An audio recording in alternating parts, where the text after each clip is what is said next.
¿Qué tal? Buenos días. La presión migratoria en nuestras fronteras sobrepasa la capacidad de gestión de las nuevas situaciones que se generan en las principales zonas de paso. Dos ejemplos. Frontex, la Agencia Europea de Fronteras, amenaza con irse de nuestro país si no llegan a un acuerdo con España para continuar las operaciones conjuntas contra la inmigración irregular. Según publica el diario El País, las operaciones conjuntas están suspendidas. Sumen a eso la difícil situación que se vive ya en los aeropuertos, por donde empieza a acumularse el número de emigrantes que llegan con pasaporte falso a nuestro país y piden asilo. Cruz Roja también suspende su colaboración en estos espacios ante su enorme deterioro.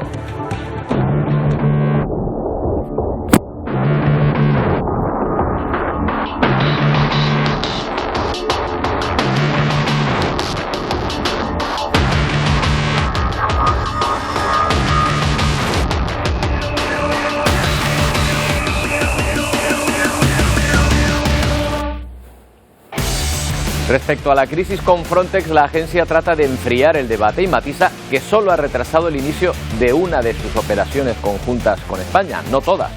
Lo que es evidente es que el estado lamentable de las instalaciones para acoger inmigrantes en el aeropuerto de Madrid-Barajas, ahí sí, donde se acumulan cada vez más personas. Es el lugar donde se derivan las personas que llegan sin la documentación en regla y piden asilo seguidamente. Una forma de entrada en el país que está cobrando auge en las últimas semanas. Las instalaciones simplemente no están preparadas para tantas personas. Bien, hablaremos de este asunto, pero también de otros temas de actualidad de nuestro país. Desde muy temprano, por ejemplo, Gobierno y sindicatos analizan la propuesta del Ministerio de Trabajo para reducir la jornada laboral en España. Una reducción que no llevaría implícita el recorte salarial. El Ejecutivo defiende una reducción progresiva hasta un máximo legal de 37 horas y media semanales y aseguran que lo pondrán en marcha con o sin consenso. Este enorme avance social serviría para corregir una parte del desfase de 40 años entre la jornada y la productividad, como les decía antes, y además va a propiciar el necesario cambio en los usos del tiempo y también los usos sociales en nuestro país. Seguimos en clave política. Continúa la polémica por las enmiendas a la ley de amnistía, después de que el PSOE y los independentistas pactasen ampliar la impunidad a los delitos de terrorismo que no vulneren gravemente los derechos humanos. El ministro Félix Bolaños dijo ayer que lo que ocurrió en el Procés no es comparable con ETA o con terrorismo. Por su parte, González Pons, del Partido Popular, asegura que su partido va a recurrir la ley de amnistía ante este órgano. ¿Es comparable el proceso independentista con el terrorismo que sufrió España durante décadas? ¿De verdad alguien lo cree? Lo que todos entendemos por terrorismo, lo que España sufrió durante décadas de terrorismo, eso está fuera de la amnistía. No se aprueba esta petición. La Diputación Permanente del Congreso rechazó ayer la petición del Partido Popular para que el presidente del Gobierno, Pedro Sánchez, explicara sus pactos con Junts. Los votos en contra procedieron del PSOE y de sus socios, que además acusaron al PP de querer embarrar el debate político. También se votó contra la posibilidad de que el ministro de la Presidencia y Justicia, Félix Bolaños, diera explicaciones sobre cuestiones prejudiciales.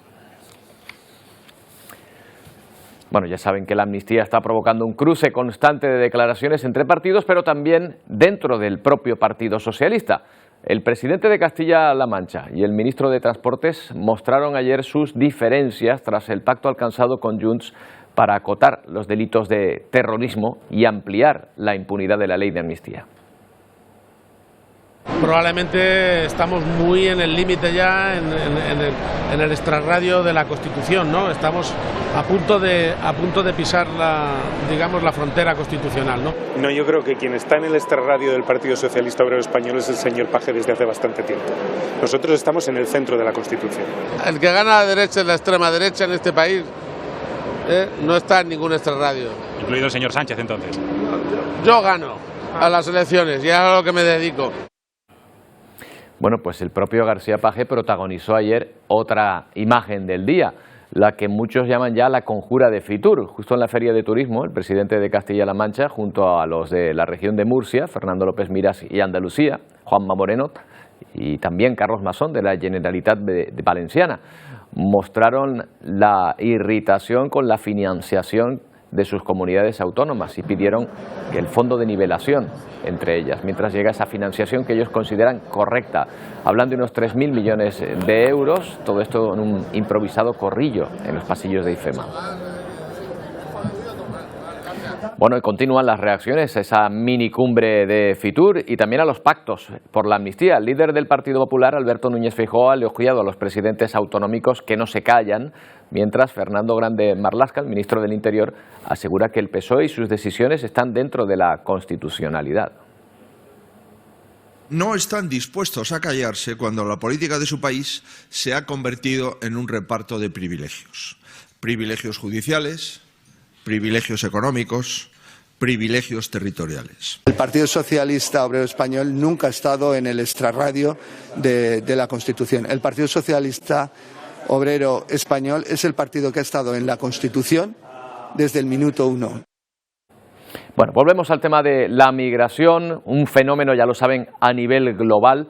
Fíjense, 60 inmigrantes sirios que llevaban 4 días a la deriva han sido rescatados en aguas de Chipre. Van a ver la actuación de los equipos de rescate.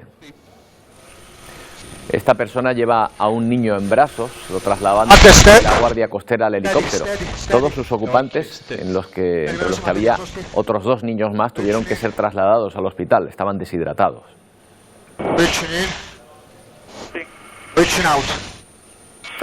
Las aguas del Mediterráneo, también las de Chipre, son escenario de trabajo de Frontex, la Agencia Europea de la Guardia de Fronteras y Costas. También aquí, en el Atlántico, lo pueden observar. La agencia fue creada en 2004 para proteger las fronteras exteriores de la Unión Europea. Ahí vemos las misiones en curso. Hay hasta 5 ahora en distintas zonas del Mediterráneo, hay otra aquí en Canarias. A finales de año, en una de las visitas a Bruselas, el presidente canario pedía, entre otras cuestiones, avanzar en el despliegue de Frontex en nuestro archipiélago. Bueno, pues hoy Frontex es noticia justo por lo contrario. Según publica el diario El País, la agencia retrasa las operaciones conjuntas contra la migración irregular en España, después de no alcanzar un acuerdo con las autoridades de nuestro país. Frontex, según el diario, habría amenazado con suspender las operaciones en el Estrecho y Canarias. Según El País, España es el único país que no ha renovado las operaciones conjuntas. Esta misma mañana, Frontex, en declaraciones a Televisión Canaria, ha sido comedido en su respuesta y ha matizado la situación, lo ha hecho por escrito. La agencia europea asegura que las negociaciones siguen en marcha, que requieren más tiempo y acuerdos exhaustivos. Además, añade que esta prolongación de los acuerdos no es infrecuente. Por último, asegura que el retraso en el inicio de las operaciones no indica el cese de estas en nuestro país. Esta mañana en Bruselas ha hablado de este tema el ministro del Interior, que también ha tildado de normales las negociaciones. Es una cuestión, por así decirlo, de gestión ordinaria dentro de la prórroga de los planes de actuación, manteniendo la cooperación absolutamente cercana, fiable y de una lealtad máxima. Lo que pasa es que muchas veces acontecen cuestiones técnicas, como la referida de una modificación en materia de protección de datos, que requieren readaptar el texto del acuerdo. Bueno, parece que está costando cada vez más gestionar esta presión migratoria en distintos frentes. Ahí está la negociación con Frontex y problemas también en Barajas. Ya les decíamos ayer que Cruz Roja ha decidido dejar de atender en ese aeropuerto a las personas que piden asilo por las condiciones en las que están esas instalaciones, que cada vez tienen que albergar a más personas. Los sindicatos de policía denunciaron las condiciones, la falta de higiene y de medios, incluso que muchos solicitantes simplemente hayan roto una ventana y hayan huido de esas instalaciones que están en el aeropuerto. Desde que se dio el primer aviso, ya ha pasado más de un mes sin que en principio se haya puesto solución. Luego veremos si se ha avanzado algo en ese punto concreto, pero queremos hablar de lo que está ocurriendo en Barajas y de esa nueva forma de inmigración desde otro punto de vista. Mauricio Valientes, director de Políticas y Campañas de SEAR. ¿Qué tal, Mauricio? Buenos días.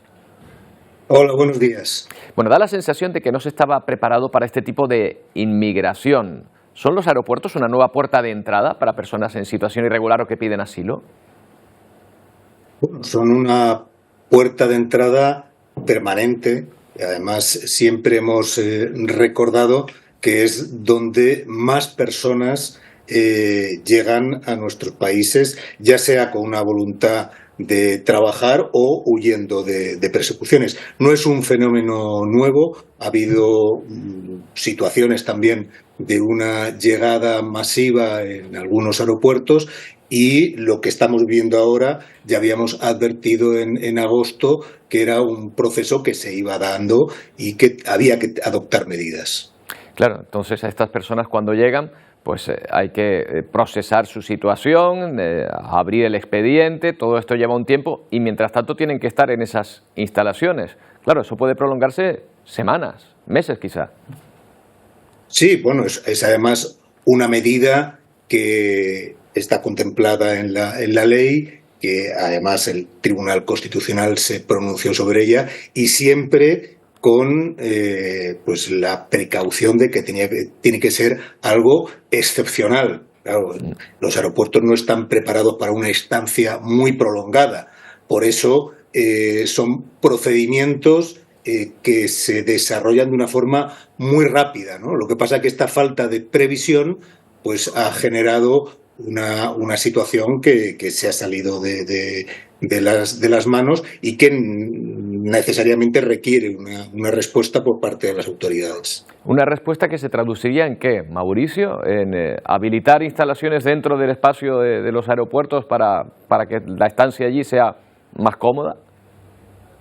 Bueno, lo inmediato y lo más razonable es una autorización de entrada, como sucede de manera habitual, y una derivación a los centros de acogida que hay en el conjunto del Estado. Y en segundo lugar, pues obviamente habilitar instalaciones que reúnan condiciones, lo que no puede ser para las personas que llegan como para el conjunto del personal que tiene que atenderles, desde policías hasta intérpretes, abogados, trabajadores sociales, es tenerlo que hacer en unas condiciones que no reúnen los requisitos mínimos de salubridad, de espacio, de poder ejercer cada uno su función. Y eso requiere pues decisiones inmediatas. Ya digo, lo más rápido es decir, bueno, pues como ocurre en otras situaciones, cuando hay momentos de llegada masiva, pues una autorización y derivación de una forma rápida. La ley lo contempla y se ha desarrollado en muchas ocasiones, y luego pues son medidas que se tienen que ir adoptando de una forma razonable. Se habilita un nuevo espacio en el aeropuerto. Bueno, lo que hay que hacerlo es con todas las condiciones.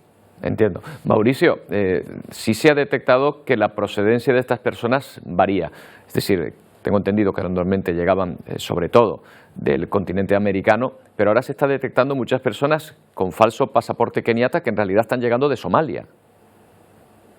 Sí, bueno, es un fenómeno recurrente. Cuando hay situaciones de este tipo parece que es la primera vez que ocurre, pero es algo que viene sucediendo hace mucho tiempo, ¿no? Los procesos migratorios cada vez son más complejos. Lamentablemente no hay vías seguras para que una persona que esté perseguida pues pueda alcanzar la protección que busca, y desde hace mucho tiempo pues bueno, hay canales, ¿no?, que llegan hasta el aeropuerto de Barajas, de países africanos, de países asiáticos, ¿no? En este caso ha habido muchas personas que utilizan pasaporte keniata, pero que son somalíes, ¿no?, un país en conflicto, y que han encontrado esa vía para poder pedir protección junto con otros, con otras procedencias, no únicamente, ¿no? Lo que hay que hacer es intentar, ¿no?, que estas personas al final puedan alcanzar esa protección en las mejores condiciones. Mauricio, gracias por atendernos. Buenos días. Muchas gracias a vosotros. Bueno, pues ya decimos que hace más de un mes que se ha denunciado esta situación. ¿Habrá cambiado algo? Bueno, vamos a preguntárselo a Iván Domínguez, que es portavoz de Jupol, con quien ya hablamos en este programa en su momento. ¿Qué tal? Buenos días. La primera pregunta es esa. ¿Ha mejorado la situación de un mes a esta parte? Hola, muy buenos días, Roberto. Pues francamente, lejos de mejorar, lo que ha empeorado considerablemente. La situación es absolutamente insostenible. Hasta una ONG como es Cruz Roja ha abandonado las instalaciones, según ellos, porque no reúne las condiciones mínimas de salubridad, y quienes están trabajando en esas condiciones tan penosas son los policías nacionales, en una inferioridad numérica que les hace peligrar su propia integridad, y sus condiciones de salubridad también son francamente mejorables. Claro, o sea, se sigue acumulando personas en esas salas que, por lo que hemos visto, no están preparadas en absoluto para recibir a tantas ni prolongar durante tanto tiempo su estancia, y aparentemente no se está haciendo nada por lo que nos estás contando. ¿Hay algún, no sé, se ha trasladado alguna comunicación, alguna cuestión que pueda hacer pensar que va a mejorar a corto plazo, o simplemente no se actúa? Se está improvisando. Nosotros estamos pidiendo un protocolo claro en este tipo de actuaciones. También lo pedíamos cuando están llegando esa cantidad de cayucos a Canarias. Y en este caso, el último anuncio del Ministerio del Interior es que va a establecer unos visados de tránsito, que es algo que ha venido Jupol pidiendo desde hace tiempo, a Senegal en este caso, que teóricamente se van a implementar a partir de mediados de febrero. Esto, si se lleva a cabo, paliaría en parte el problema, pero no lo solucionaría porque están viniendo desde diversos países de África, como bien apuntabais, y es un problema ya que el aeropuerto Barajas, como hablábamos en anteriores ocasiones, sabemos que es un aeropuerto muy importante a nivel mundial, sobre todo es la conexión de Europa con América Latina y Centroamérica, y es de lo que se están aprovechando. Son ciudadanos, sobre todo en este caso africanos, que teóricamente viajan a América Latina y a Centroamérica porque no les exigen visado, y cuando pisan el aeropuerto Barajas, pese a estar en tránsito y no haber accedido, que esto es importante, a territorio nacional, solicitan ese asilo. Y España, como es un país muy garantista, que probablemente en otros países no se les tramitaría ese asilo, como España es un país muy garantista, pues se les está tramitando y están en esa situación que realmente es un limbo legal porque no han accedido a territorio nacional, y siento no compartir la opinión que tenía el anterior contertulio. No se les puede acceder a territorio nacional porque entonces, si ya Barajas es un caos, sería un llamamiento internacional, por así decir, al tráfico ilegal de personas, que es algo muy preocupante. Que no se nos olvide que estas personas, que evidentemente tienen todos sus derechos, pero detrás hay organizaciones criminales que juegan con su vida, importándoles muy poco la integridad de estas personas. Claro, Ivonne, ya nos has aclarado una duda, porque pensábamos, bueno, se suponía que en origen deberían controlar esto. Claro, si el destino final es nuestro país, se controla. Pero como nosotros solo somos, en este caso, un punto de tránsito, pues no hace falta, porque se supone que no es el destino final de estas personas. Pero cuando llegan aquí, cuando hacen la pausa, cuando hacen la escala, es cuando piden el asilo, ¿no? Efectivamente, han encontrado ese limbo legal, por así decirlo, esa ventana para intentar acceder a territorio Schengen, a territorio europeo y a España, que es cuando están en ese supuesto tránsito, porque desde luego no tienen ningún objetivo en llegar a América Latina o a Centroamérica.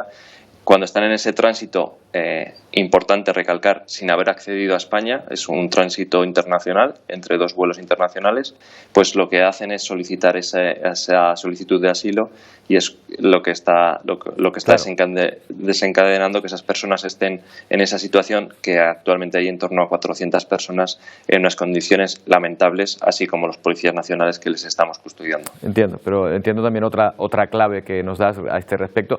Las personas que llegan de otras formas a nuestro país llegan efectivamente, pero se supone que no han llegado efectivamente a España, aunque estén en territorio español, pero no es exactamente así, no han ingresado de hecho en nuestro país, ¿no?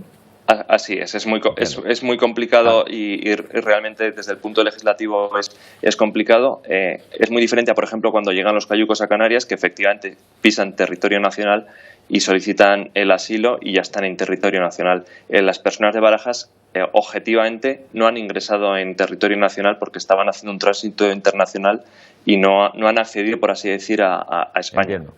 Entiendo. En todo caso, también entendemos, cualquiera lo hará, que ya que tienen que estar en un espacio controlado, pues ese espacio, tanto para ellos como para los trabajadores que los atienden, debe tener unos mínimos de higiene y de Totalmente de acuerdo, por supuesto que sí. Ivonne, seguiremos hablando, me temo, espero que próximamente con mejores noticias a este respecto. Gracias. Que así sea, Roberto. Un saludo y buenos días. Un saludo. Bueno, última noticia de nuestro país que acabamos de conocer. El Consejo Escolar a nivel nacional ha aprobado una propuesta para que se prohíban los teléfonos móviles en los colegios y se limite su uso, eso sí, en los institutos. Esta aprobación ha sido por unanimidad tras la reunión de esta mañana entre el presidente del Gobierno, Pedro Sánchez, la ministra de Educación, Pilar Alegría, con la comunidad educativa. La semana que viene esta recomendación será trasladada a las comunidades autónomas. Bueno, esto abrirá otro debate en torno a si se puede y de qué manera se puede prohibir los móviles en clase. Abrimos página internacional. La guerra entre Israel y Hamás en Gaza continúa. Llevan 4 meses de conflicto. 9 personas han muerto en las últimas horas, otras 75 han resultado heridas tras un ataque israelí a un centro de Naciones Unidas que servía como refugio a cientos de desplazados. La expansión regional de conflicto ha provocado que los hutíes en Yemen hayan vuelto a bombardear un barco militar estadounidense.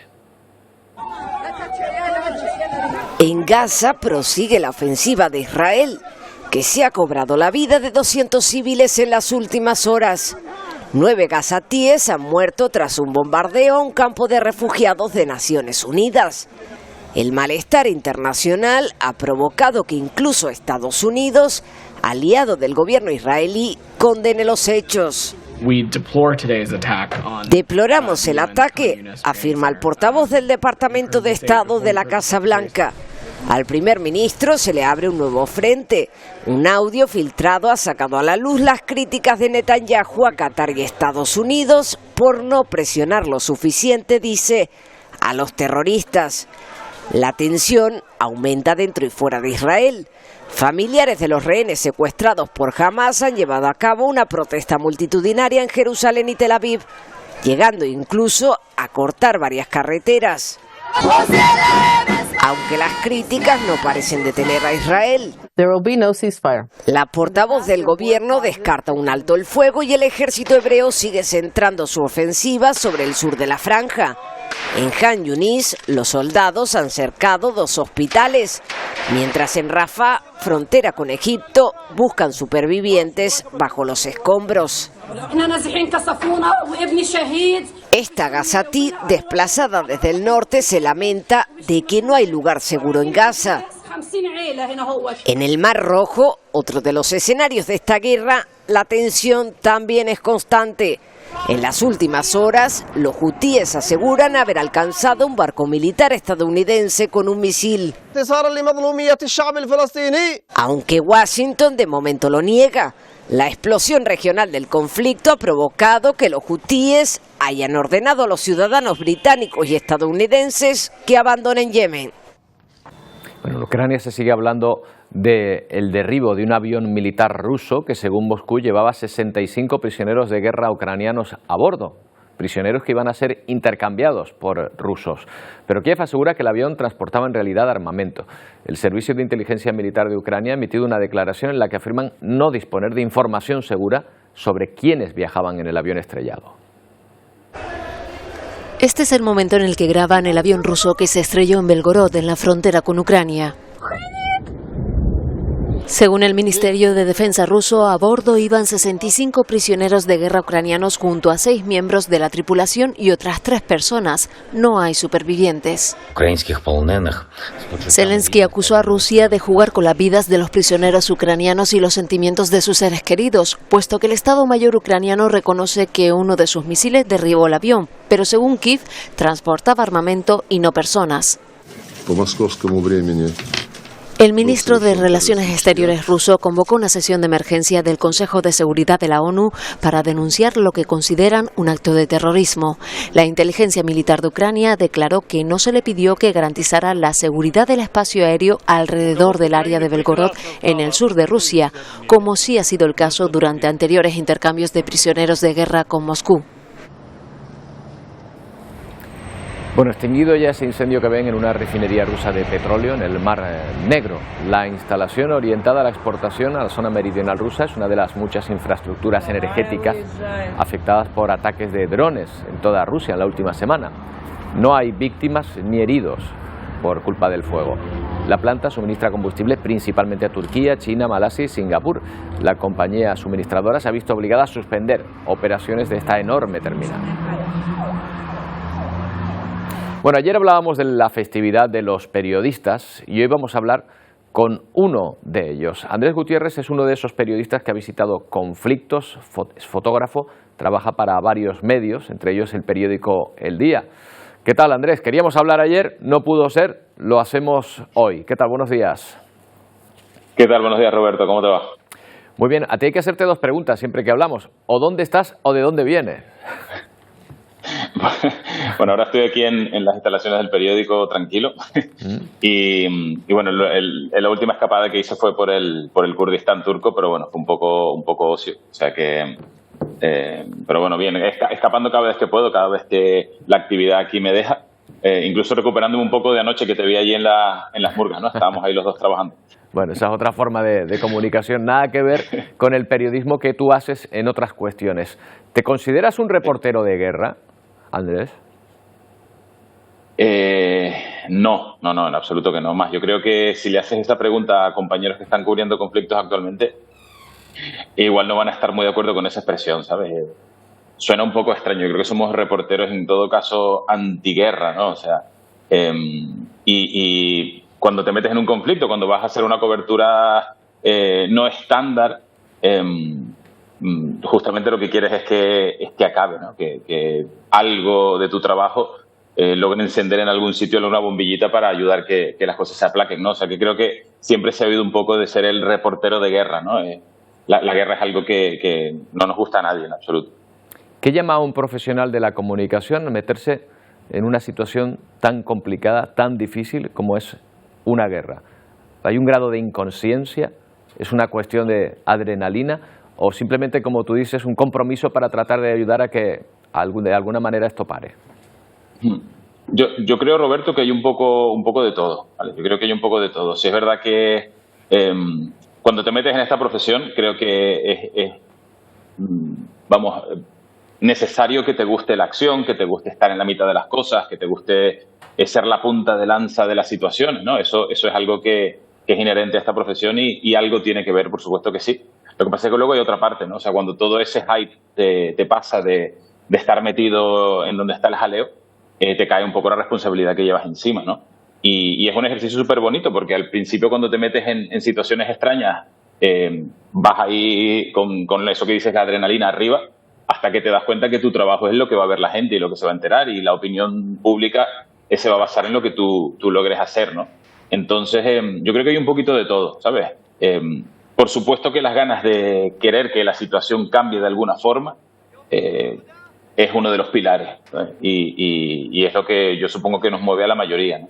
Querer que las cosas sean un poquito mejor, aunque no tenemos ese poder, lo hemos visto en Gaza. O sea, hay periodistas muriendo allí a diario y después de 100 y pico días las cosas no cambian, o sea que al final no tenemos, ojalá tuviéramos ese poder. Andrés, un periodista en estos lugares es un testigo, un relator de lo que está ocurriendo, comprometido sobre todo con su profesión, pero ¿cómo consigues no comprometerte personalmente con las situaciones de las que uno está siendo testigo continuamente? No se puede. No se puede, o sea, es imposible. Es más, yo creo que si no te comprometes de forma personal, el trabajo es distinto, ¿sabes? No creo, yo por lo menos no creo en ese periodismo, en ese fotoperiodismo que intenta mirar de lejos y ser totalmente neutro. Yo por lo menos no lo comprendo así, ¿no? Yo cuando voy a un sitio, y creo que le pasa a compañeros también, te mojas hasta la máxima consecuencia. Y si es verdad que nosotros tenemos un poco el salvoconducto que sabemos que vamos a poder salir si todo sale bien, ¿no?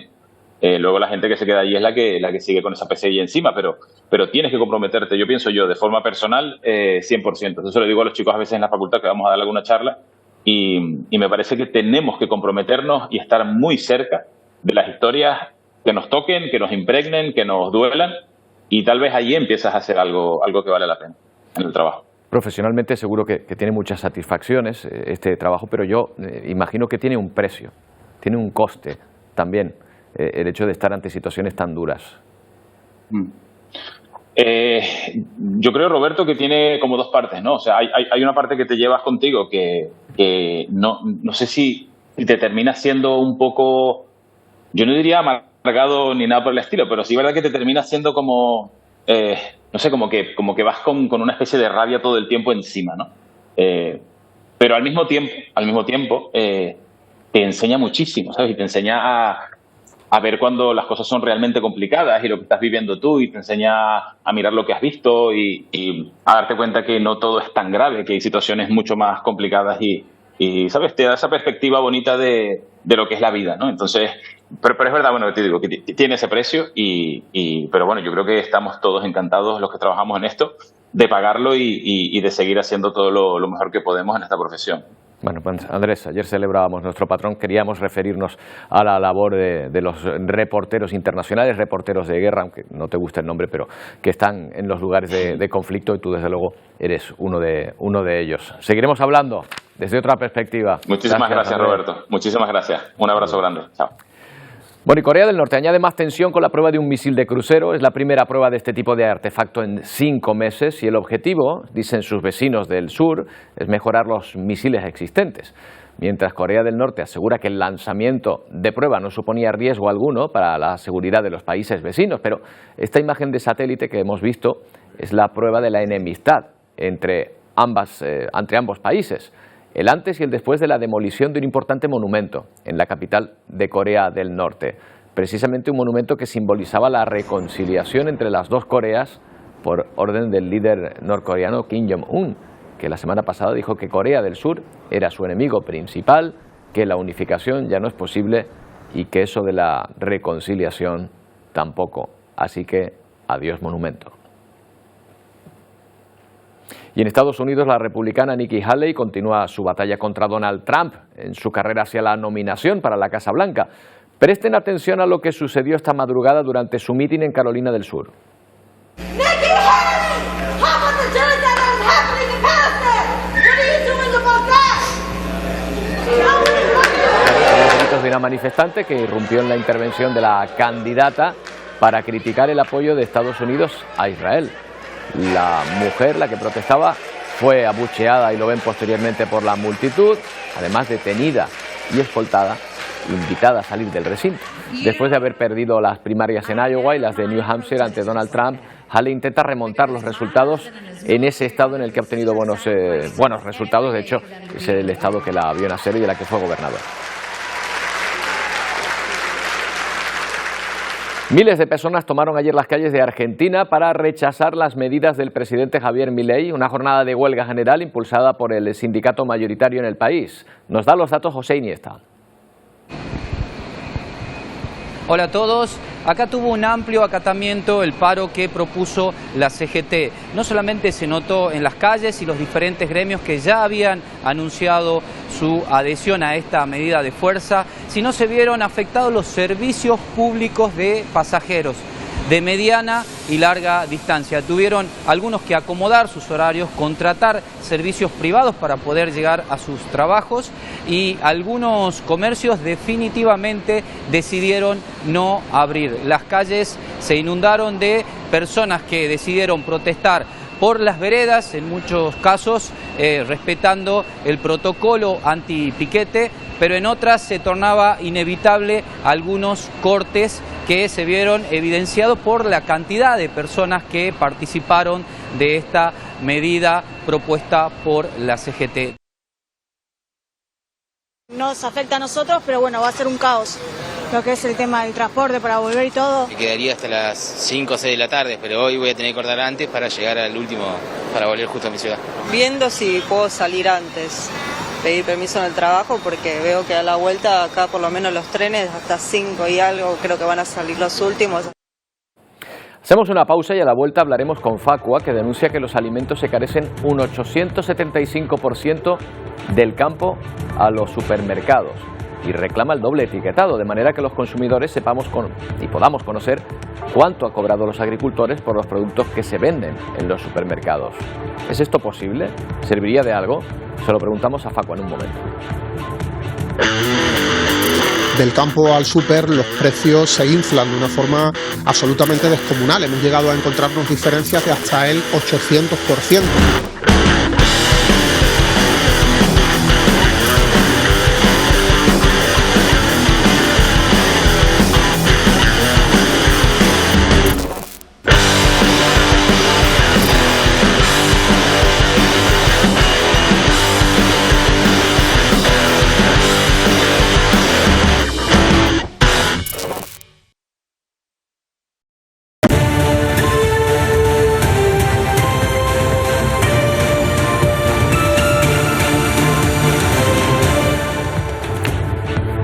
Un incremento de hasta el 875% entre el precio que se paga al agricultor y el que paga usted en los lineales de los supermercados. Esta es la denuncia que hace Facua, que pide además el doble etiquetado para mostrar cuánto se paga al agricultor en origen y cuánto se está pagando en el súper a los distribuidores. Vamos a preguntar por esta cuestión a Ángel Serrano, vicepresidente de Facua. Ángel, ¿qué tal? Buenos días. Hola, Miguel Ángel.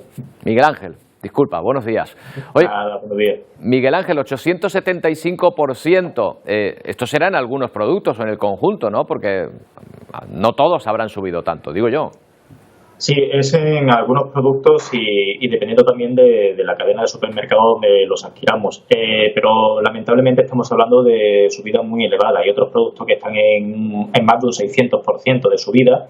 Lo que pasa es que los casos más flagrantes, por así decirlo, pues están en ese 875%. De todas formas, aquel consumidor que esté interesado en ver esta comparativa la tiene publicada en facua.org, que es nuestra página web, y ahí podrá ver el listado de todos los productos y de todos los supermercados donde hemos analizado los precios de esos productos.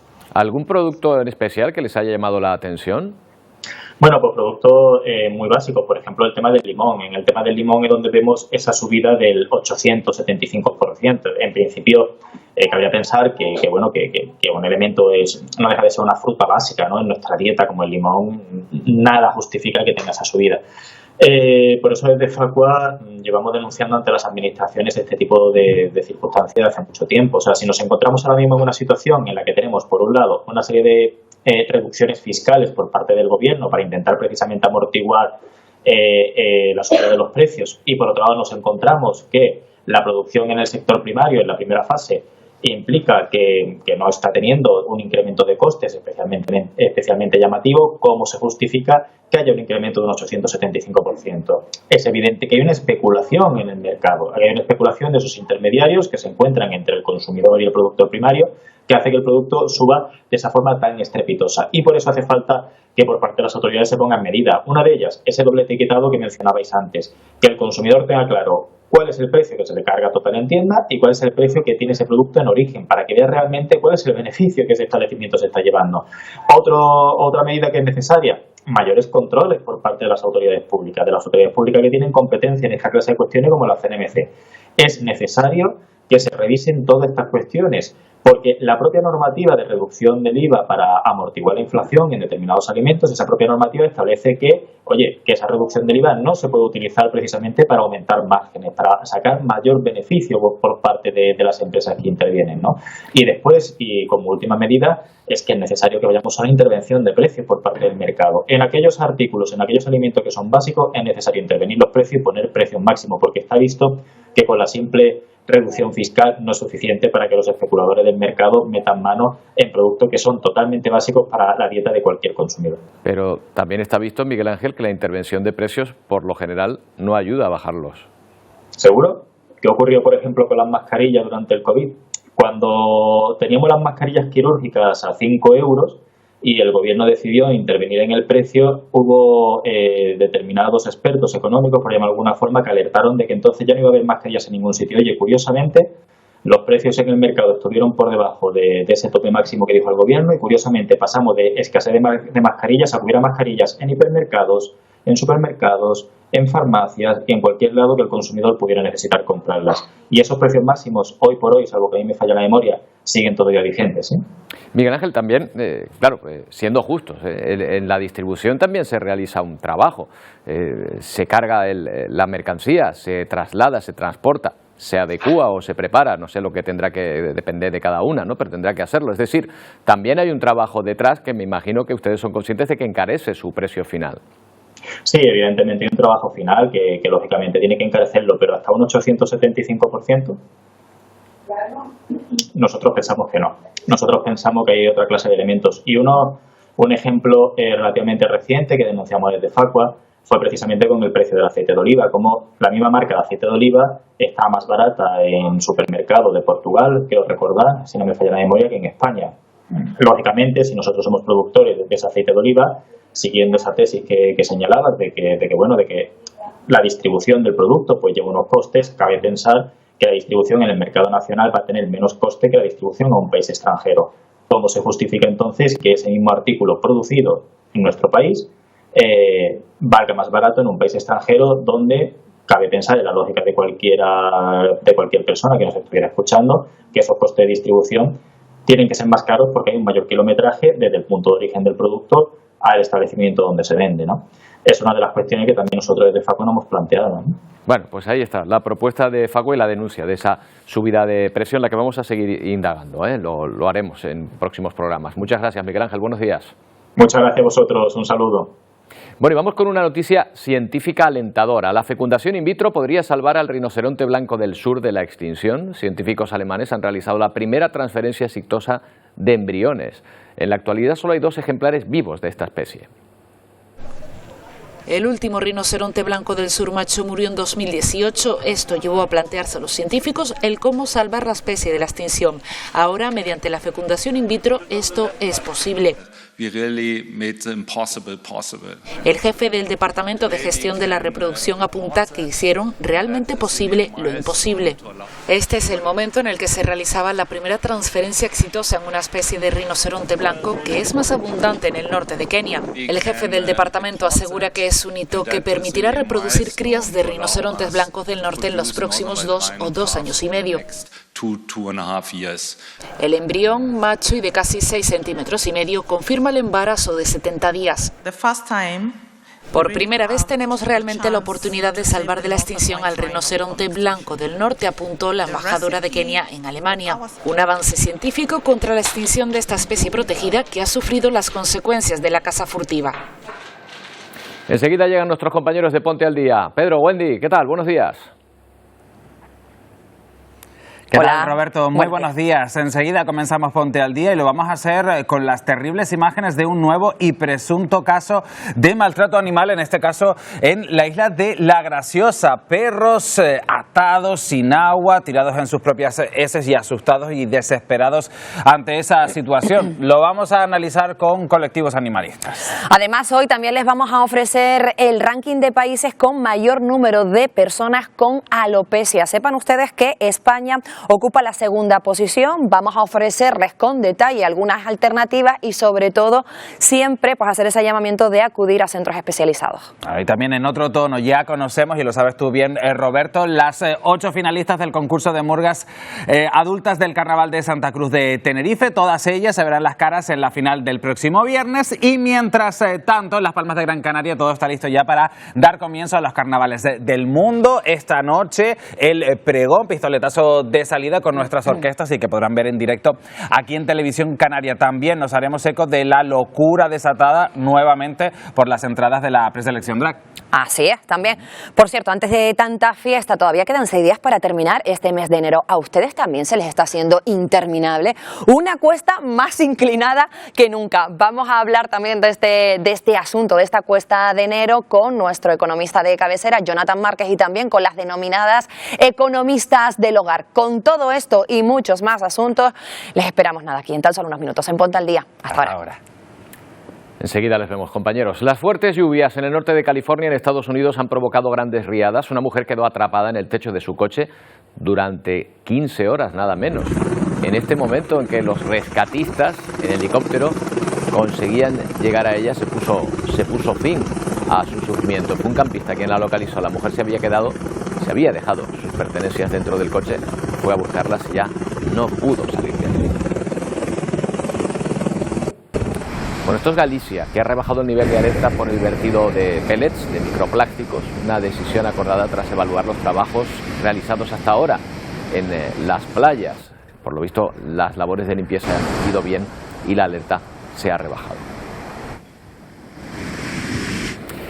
Estamos todavía en enero y en la península están asombrados con el tiempo que están teniendo. Después de haber pasado mucho frío, hoy Valencia alcanza temperaturas récord durante este mes, récord de calor. En la ciudad del Túria disfrutan de casi 20 grados. Estas temperaturas además se van a prolongar durante toda esta semana y se están repitiendo en muchos lugares. Por ejemplo, en la vecina Alicante, donde la gente se está yendo ya a la playa, gracias a sus 22 grados de temperatura. Esta es la de Postiguet. Turistas y vecinos se han visto sorprendidos por el calor y no han dudado en darse un baño. Me ha sorprendido porque nunca te esperas salir en enero y tener este calor. No, es que no tenía que hacer este calor, porque si estamos en el mes de enero, siempre ha hecho más fresquito. Ideal totalmente. La verdad es que apetece estar con este tiempo y muy bien. Aquí en Canarias estos días pendientes sobre todo de las fuertes rachas de viento y la calima que sigue presente en el archipiélago. Miren cómo está San Sebastián de la Gomera, por ejemplo, donde la calidad del aire no es buena, la visibilidad también es reducida. De hecho, desde ese mirador se ve normalmente también el Teide, para que se hagan una idea, en la vecina isla de Tenerife. Pero ya ven que el polvo en suspensión lo impide.